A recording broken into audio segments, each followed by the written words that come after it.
시청자 여러분 안녕하십니까? 5월의 첫 뉴스 라이브 문을 엽니다. 햇살도 바람도 이제 정말 완연한 봄 날씨입니다. 축구장 70개 크기의 서울식물원은 6개월간의 시범 운영을 끝내고 지난 1일 정식으로 문을 열었습니다. 나들이 하기 좋은 계절, 도심 속 봄은 더 짙어지고 있습니다. 5월 2일 뉴스 라이브 지금부터 시작합니다. 오늘의 헤드라인입니다. 재건축 심의가 지연되고 있는 잠실주공 5단지에서 반복되는 누수와 정전 등으로 주민들이 불편을 호소하고 있습니다. 강남구가 70세 이상 고령 운전자 1,000명을 대상으로 운전면허증 자진 반납자에게 10만 원의 교통카드를 지원합니다. 강동구 강일동에 교통회관이 조성될 계획이었지만 인근 주민들의 반발로 계획이 전면 중단됐습니다. 철길 위에 조성된 구로 오류동역 문화공원에서 다양한 문화공연이 열리고 있습니다.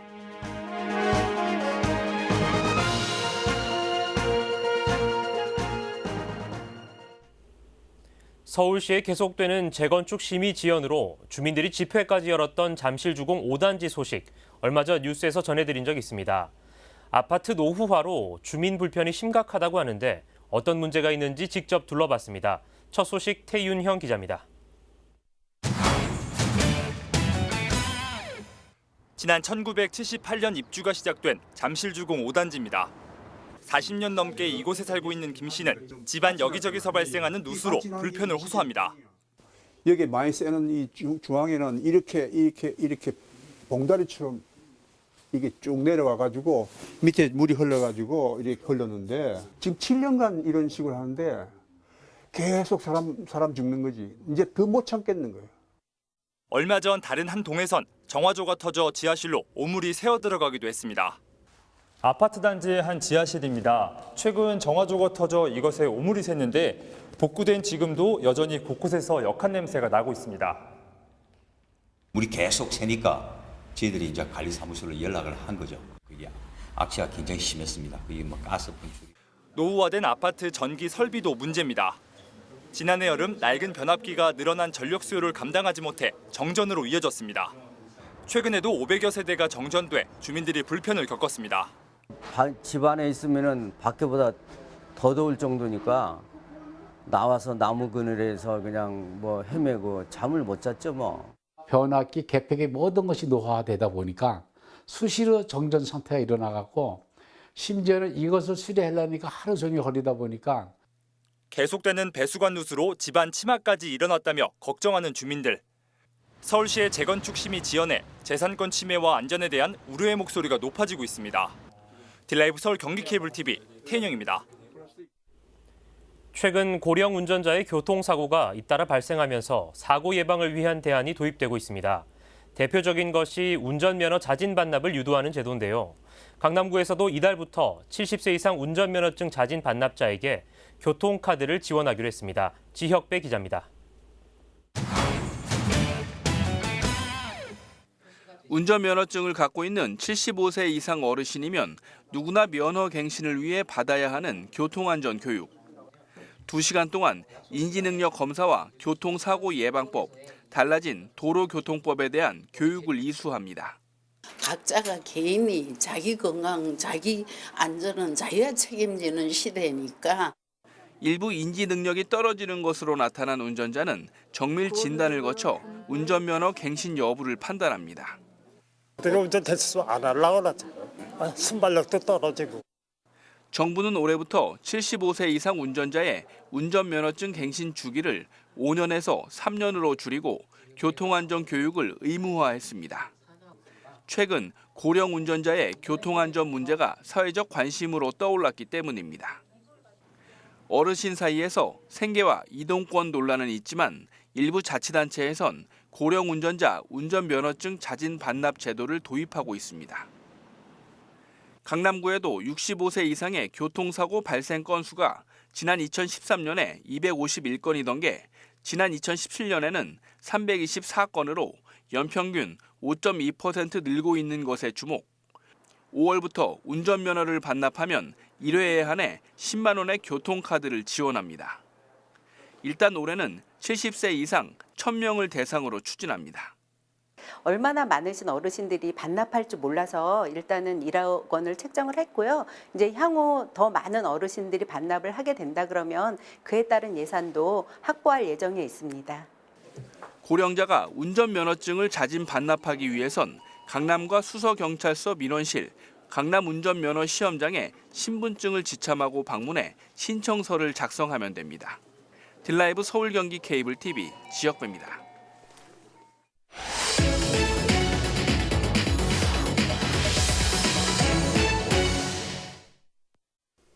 강동구는 그동안 강일동에 교통회관을 짓는 계획을 추진해 왔습니다. 그런데 인근 주민들의 반발이 계속되면서 관련 계획을 모두 취소했는데요. 갈등의 불씨는 아직 남아있는 모습입니다. 현장에 나가 있는 취재기자 연결해 강동구 강일동 지역 주민들의 목소리 들어봅니다. 박영찬 기자. 네, 저는 지금 강동구 강일동에 나와 있습니다. 네, 지금 박 기자가 나가 있는 강일동엔 최근까지 교통회관이 들어서는 것으로 알려졌었는데 그 계획이 모두 취소됐다고요? 네, 지금 제 뒤편으로는 강일동 공영주차장이 위치해 있습니다. 최근까지 강동구청은 이 공영주차장 부지를 활용해서 교통회관을 짓는 계획을 추진해 왔습니다. 버스나 택시, 화물업계에서 일하고 있는 사람들을 위한 일종의 복지 공간이었습니다.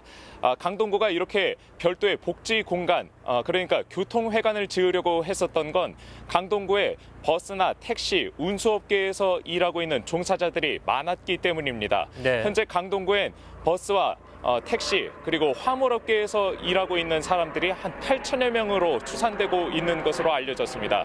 이들을 위한 별도의 복지 공간이 없었기 때문에 강동구청에서 복지 차원에서 이렇게 교통회관을 건립하는 계획을 추진해 왔었던 겁니다. 하지만 최근 열린 주민설명회를 기점으로 해당 계획은 전면 취소되기에 이르렀습니다. 주민 간담회 자리에서 강일동 일대 주민들과 운수업 종사자들 간의 충돌이 벌어졌었기 때문입니다. 현재는 강동구청이 강일동 지역에 교통회관을 짓는 계획을 전면 취소하고 현재는 보류한 상황이라고 할 수 있습니다. 네, 박 기자, 결국 강일동 주민들의 극심한 반대로 이 교통회관 건립 계획이 모두 무산됐다는 건데 이 주민들이 이렇게 건립을 반대한 이유는 무엇입니까? 네, 주민들은 첫 번째로 안전 문제를 들고 있습니다. 그리고 두 번째로는 이 강일동 지역에 주민들이 이용할 수 있는 복지 시설이 부족하다는 점을 들고 있는데요. 좀 더 자세한 내용은 현장에 나와 있는 강일동 지역 주민과 함께 이야기 나누면서 들어보도록 하겠습니다. 네. 예, 안녕하십니까? 네. 지금 이 주민분들께서 이 교통회관이 들어설 때 이 안전 문제를 가장 우려하셨던 걸로 알고 있습니다. 어떤 부분이 가장 우려가 되셨었던 건가요?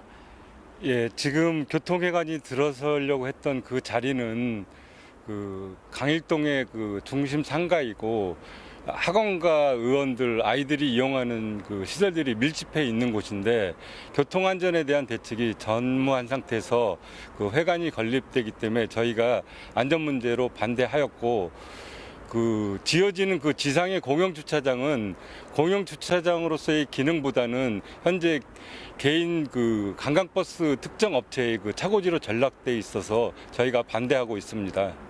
네, 또 이 강동구, 이 강일동 지역 주민분들께서는 이 강일동 일대에 복지 공간이 부족하다는 점을 들어서 이 교통회관이 들어서는 것을 또 반대하신 경우도 있었다고 들었습니다. 이 내용은 또 어떤 내용인가요? 예, 저희가 2009년에 입주했는데 입주하면서부터 10년 가까이 이쪽에 그 주민을 위한 복지 공간이 없어서 끊임없이 요청하였지만 지금까지 하나도 그 건립이 된 사실이 없습니다. 그래서 주민들이 이용할 수 있는 그 공동체 시설이나 커뮤니티 이용 시설이 하나도 없어서 요구하고 있는데 그런 시설은 들어서지 않고 외부의 그 특정 단체를 위해서 지금 교통회관을 건립한다고 하여서 저희가 반대하고 있습니다. 오늘 말씀 감사합니다. 예, 정리하면 이 주민들을 위한 그 안전 문제가 확보되지 않았다는 점과 그리고 이 강일동 일대에 주민들이 이용할 수 있는 복지 시설이 부족하다는 점 때문에 이 교통회관이 들어서는 것을 주민들이 반대하고 있다고 정리할 수 있겠습니다. 강동구청 입장에선 강일동 일대 주민들과 또 운수업계 종사자 양측의 입장을 모두 고려한 세심한 정책 운용이 필요한 때라고 보여지는 상황입니다. 지금까지 강동구 강일동에서 전해드렸습니다. 네, 박영찬 기자 잘 들었습니다. 이 주민들의 반대로 취소된 교통회관 조성 계획, 이 강동구청이 앞으로 이해 관계자들의 요구를 어떻게 하나로 모아낼지도 관심이 모아지고 있습니다. 강동구 강일동 연결해봤습니다.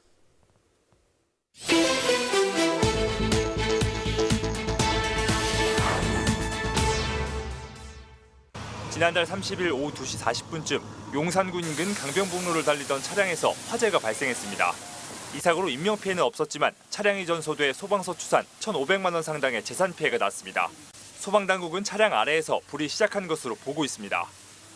지난달 30일 밤 10시 50분쯤 성북구 정릉동의 한 도로에서 승용차와 견인차가 충돌했습니다. 이 사고로 다친 사람은 없었지만 사고 차량들이 불에 타 소방서 추산 500만 원 상당의 재산 피해가 났습니다. 경찰은 운전자 진술을 토대로 정확한 사고 원인을 조사하고 있습니다. 뉴스라이브 사건 사고였습니다.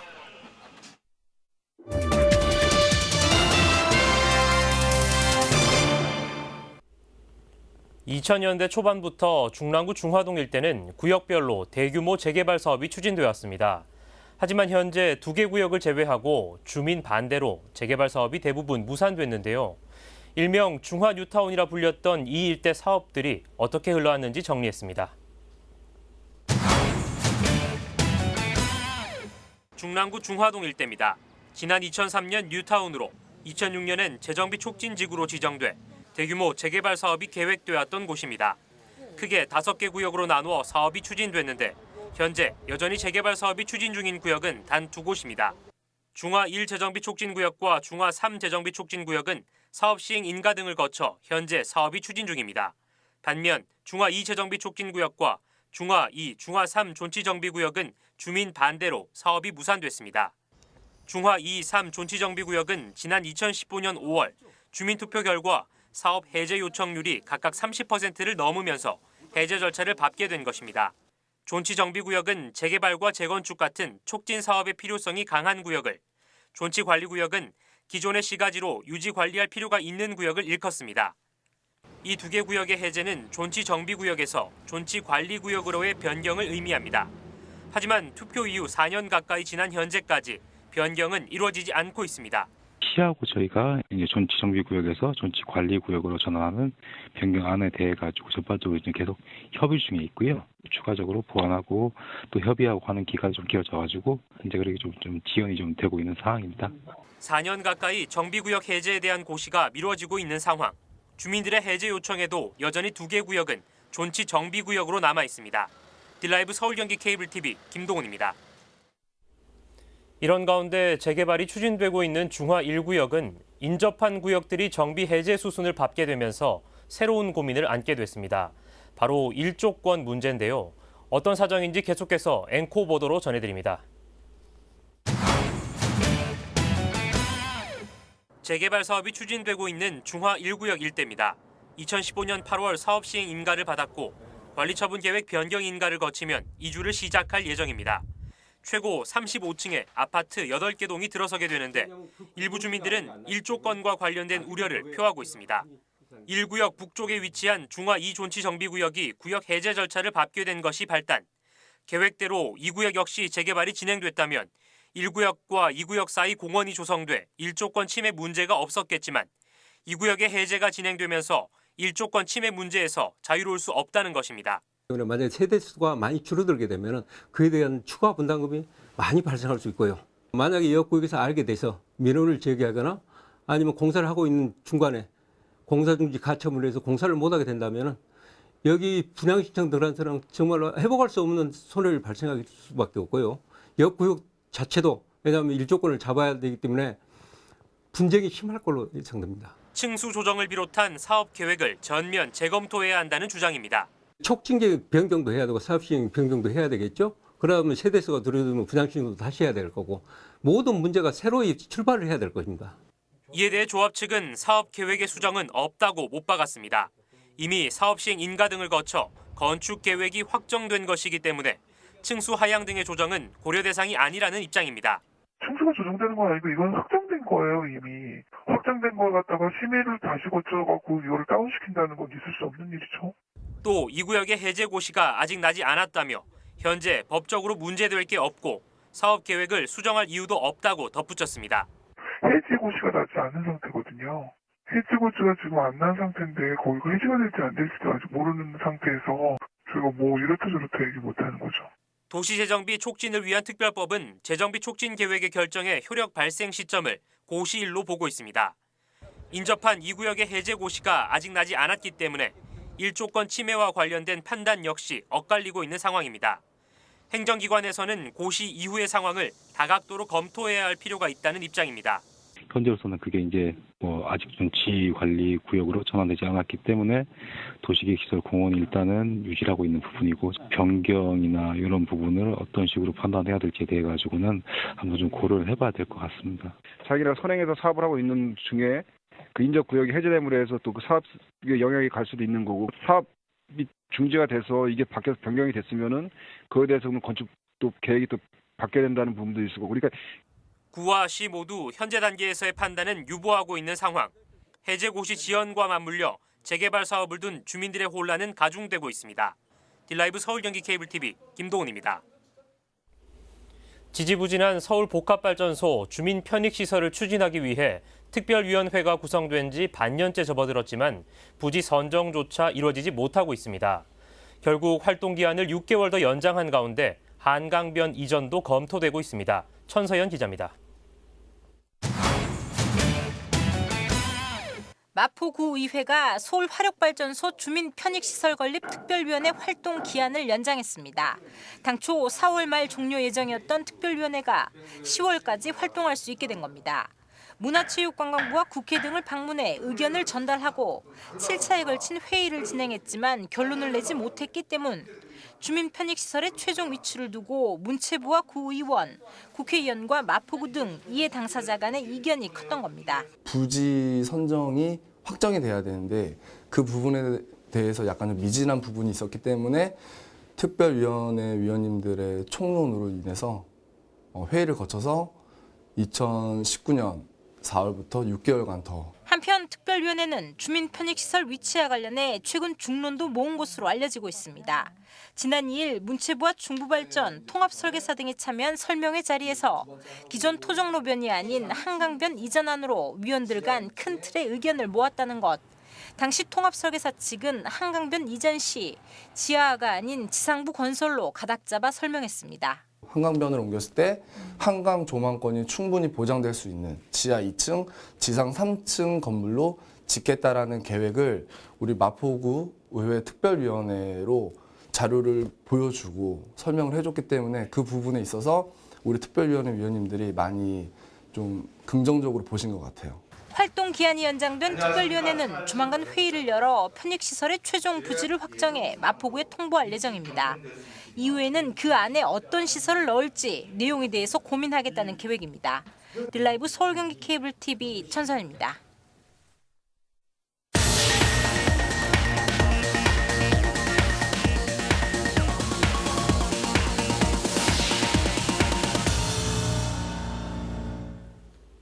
구로구 오류동 행복주택은 철도 유휴부지를 활용해 지어졌습니다.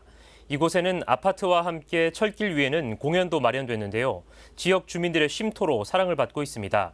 얼마 전부터 이곳에서 문화공연도 시작됐는데요. 엄종규 기자가 현장에 다녀왔습니다. 철길이 공원으로 조금은 특별한 구로 오류동역 문화공원입니다. 원래는 행복주택을 짓기 위해 철도 상부를 덮은 구조물이지만 계획이 변경되면서 아파트 대신 공원이 조성됐습니다. 시끄럽기만 했던 철길에서 공원으로 변신한 이곳에서 특별한 공연이 마련됐습니다. 이름하여 철길 위 옥상몽. 첫 공연은 음악당 달다의 이동형 거리 음악극으로 꾸며졌습니다. 집 근처에 다양한 행사를 하니까 저희도 좋고 아이들도 많은 경험을 할 수 있어가지고 굉장히 좀 좋은 것 같고요. 요즘처럼 날씨가 시원할 때는 이런 공연을 자주 해주거든요. 그래서 즐길 거리가 많아서 좋은 것 같습니다. 이어 풍선과 비눗방울, 나홀로 서커스가 관객들의 시선을 사로잡았습니다. 공원을 찾은 주민들은 공연도 즐기고 또 각자의 방식으로 가족과 함께 봄 기운을 만끽했습니다. 기찻길에 있으니까 어디 가다가 올 수도 있고, 근데 오늘은 차 끌고 왔거든요. 저희 신도림에서 왔어요. 컨텐츠가 너무 좋아서 애들이 엄청 좋아요. 지금 빨리 먹고 가고 싶어가지고.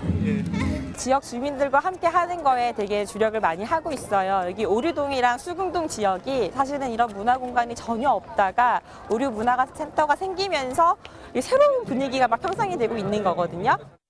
특별한 공간에서 주민과 함께 호흡하는 철길이 옥상몽은 올해 말까지 현대무용과 인형극, 전통 공연 등 5차례 공연이 진행될 예정입니다.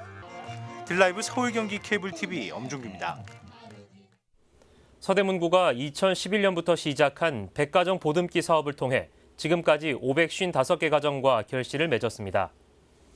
그동안 서대문구는 법적 요건이 맞지 않아 정부 지원을 받지 못하는 가정을 발굴해 후원자와 1:1 결연을 맺어주는 복지 서비스를 시행해왔습니다. 최근 결연을 맺은 555번째 가정은 자폐성 장애를 앓고 있는 청년과 어머니가 살고 있는 한부모 가정으로 공무원 노동조합 서대문 지부가 후원에 나서 매달 20만 원씩을 지원할 예정입니다. 한편 지금까지 100가정 보듬기 사업을 통해 누적된 지원금은 32억 원에 달합니다. 서울시에서 처음으로 중구가 5월부터 지역 내 고위험 임신부들에게 가사돌봄 서비스를 무상 지원합니다. 지원 대상은 중구에서 1년 이상 거주하고 있는 고위험 임신부로 전문 가사관리사가 해당 가정으로 파견돼 청소와 세탁 같은 기본적인 가사 서비스와 함께 식사 준비와 위급 상황 발생 시 병원에 연락을 해주는 서비스입니다. 하루에 4시간씩 최대 10일까지 지원되는 서비스는 주 2회나 10일 연속 중에서 선택할 수 있습니다. 서비스 이용료는 소득 수준에 상관없이 전액 구 예산으로 보조합니다.